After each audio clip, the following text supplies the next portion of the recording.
iShowSpeed is currently the world's most popular live streamer and video blogger. Last summer, Speed went on a massive live stream trip across China. He visited 8 major cities, including Beijing, Shanghai, Chengdu, and Chongqing, before finally arriving in Hong Kong. Everywhere he went, it was pure chaos. So let's go right back to the very beginning of his journey. Wait, this way? Okay, all right, bet. Wait, I wanted to. Okay, bet. Huh? Oh my God, we honestly here, bro. Oh my goodness. We really in China right now. Ni hao. I see you before. What's my name? I speak. You actually know me. Yeah. How do you know me? Yeah, I watch the YouTube, you know. You do? Yeah, I follow. I thought y'all didn't have YouTube here. No, you're a liar. You have YouTube. No, I said I thought y'all didn't have YouTube here. I can see. You know, in Chinese, many websites will. All right, bet, bro. Yeah, you the first dude who recognized me, bro. What's your name, bro? My name is Jason. Jason, bro. All right, shout out to Jason, bro. This was the first fan that Speed met in China. He informed Speed that Chinese audiences could also watch YouTube. I think the most important thing here is not only what the fan says, but how calmly he says it. For Speed, this is surprising. He is thinking from the official platform role. If YouTube is banned in China, then Chinese people should not easily know him through YouTube. So his reaction shows that he's very aware of this digital border, but he experiences it as something unusual or confusing. But for a fan, this is not surprising at all. He answers almost like it is very normal, and that calm reaction shows that cross-border viewing has already become part of his everyday media practice. He does not need to explain it in a dramatic way because for him, finding ways to watch global content is already familiar.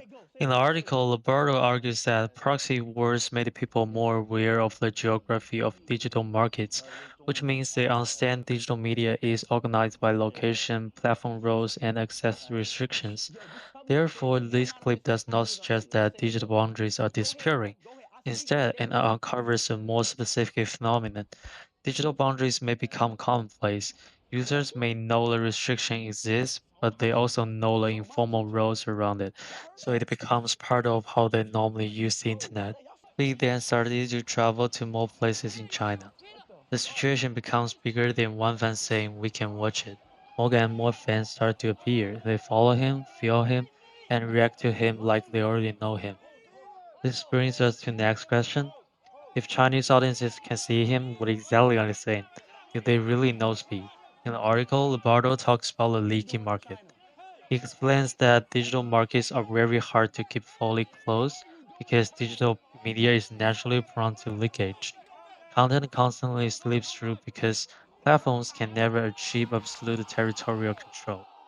Because YouTube is blocked in mainland China, this content leaks out and is shared through informal local routes. It is copied, translated, and reposted by local fans on platforms like Bilibili and Douyin. Because of this unofficial sharing, most fans in mainland China only know a specific fragmented identity of Speed. They know him through the viral shop memes, like his obsession with Cristiano Ronaldo, his dislike for Messi, or his barking clips. They aren't watching his hours-long live streams. They're consuming a localized version of Speed. As Roberto knows, international audiences are constantly taking matters into their own hands, configuring their technologies to suit their own communicative needs.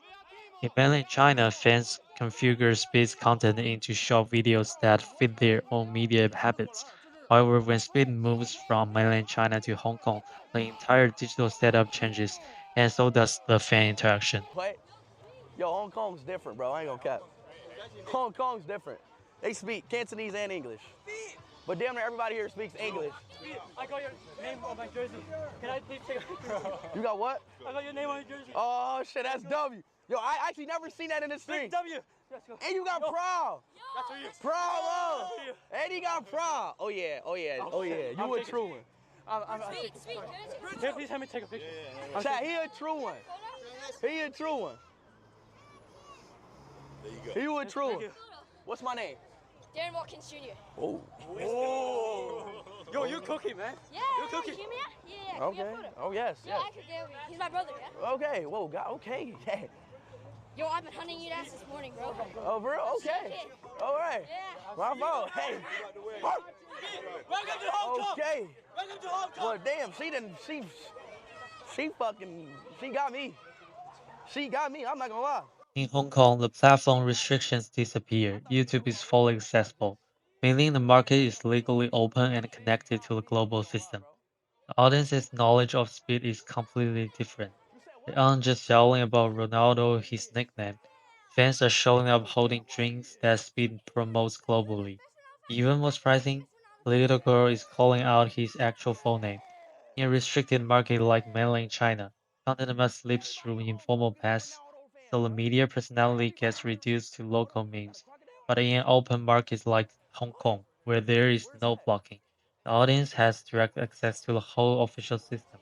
They don't just get his meme, they actually know him very well. This trip from mainland China to Hong Kong shows us that digital borders are real, but they are not impossible to get past. More importantly, it proves that the structure of media market decides how culture is consumed. Ultimately, digital borders still matter, and they don't just control where media goes, they shape what the media becomes in the minds of the audience.